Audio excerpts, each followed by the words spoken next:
Rising Star of the Year. Not just skilled makers of great wine, the next generation of trailblazing New Zealand winemakers will be leading the country's wine in a relevant and exciting direction. These are winemakers who understand the potential of our land and are not afraid to push the boundaries, either their own or that of their wines, to ensure this is clearly expressed. These are the names to watch closely. Winemakers you may not have heard of yet. Here are the 3 finalists for the Rising Star of the Year of 2025. Jordan Hogg of Atípico, launching his own organic wine label, Atípico, in 2021. Jordan Hogg has certainly achieved his aim to do something different, from unusual field blends to fermenting wines in the vineyards in which they were grown.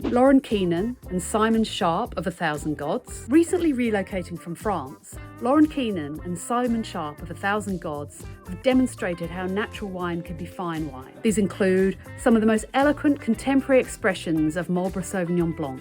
Donald van Westhuizen of Moko Hills. After swapping research ecology for wine growing, Donald van Westhuizen hit the ground running at his family-owned Moko Hills vineyard. He's the force behind its elegant Pinot Noirs and Chardonnays and the site's ecological restoration. Let's hear from these new winemakers on the block. My name is Jordan Hogg and I am winemaker for Atípico Wines. What inspired me to become a winemaker? I think after my first harvest, I discovered that powerful form of connection where time, place, people, ideas all collide to create something tangible, and have that tangible bottle of wine that you can share and think about in the future is something very powerful and something that inspires me to this day. Atípico means atypical in Spanish, and to me this means highlighting those untold vintage stories. This is Under the Plum Tree 2024. This is a field blend of Pinot Noir, Pinot Gris and Pinot Blanc. It's handpicked by family and friends and fermented vin situ right where it was grown, under a plum tree. The wine is vibrant, delicious,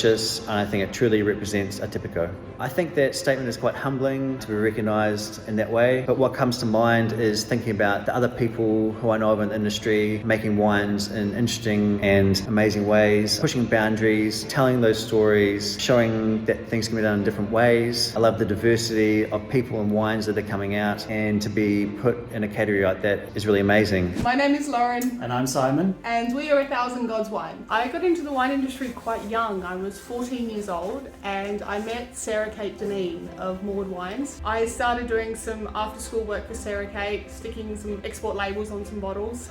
And within a few weeks, she dragged me into the winery to do my first harvest. And I've never looked back. Traveling was always really important for me for a career. Likewise, I wanted to be quite active and physical. I didn't want to be stuck behind a desk. So winemaking just ticked all those boxes. I got a job working in a restaurant when I was 17 and when I turned 18. I have to serve wines. The sommelier there said, you've got to understand a little bit about the wine. So I started to taste them, and that I got hooked really quickly, and then it just sort of naturally headed towards winemaking, became a sort of a natural choice after that. So the most important thing that we're looking for in our wines is critically balance, also approachability, cellarability, texture and mouthfeel, and also layers of detail and a certain intrigue. The wine should hopefully evolve in the glass and kind of draw you in, and kind of you go on a little bit of a journey with the wine over the course of the time that you're drinking it. Not being from New Zealand and having left for so long, when we came back to New Zealand and started 1,000 Gods, we were starting from zero. We didn't know anyone in the trade, and so there was a lot of legwork just getting the wine out there and just getting the wine in people's glasses. Probably an interesting one is the Viognier, our Boat in the Woods Viognier, because we really tackled that wine from the ground up, just canvassing the vineyard, doing lots of different pick dates and different vinification techniques and winemaking techniques, and trying to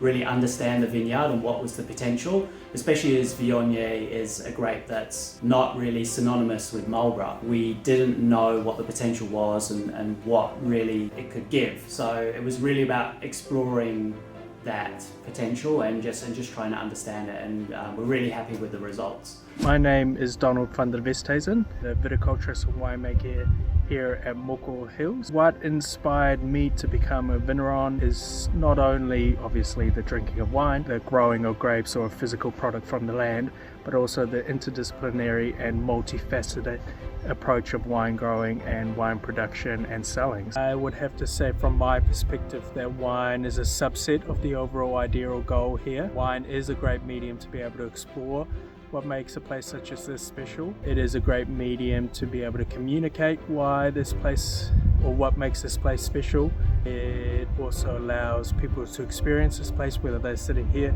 or internationally across the globe. For me, wine is a living thing. It reflects a living place. What is my biggest challenge as a wine professional?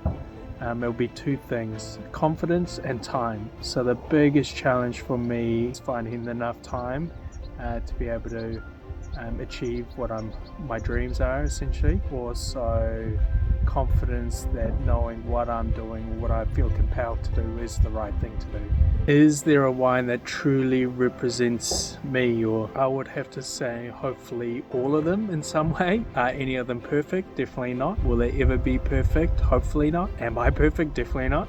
I hope that the wine now and into the future is a reflection of what I've said before, people in place. Hopefully the wine I make into the future changes as well as I change, and hopefully the wines evolve and change and reflect time and place.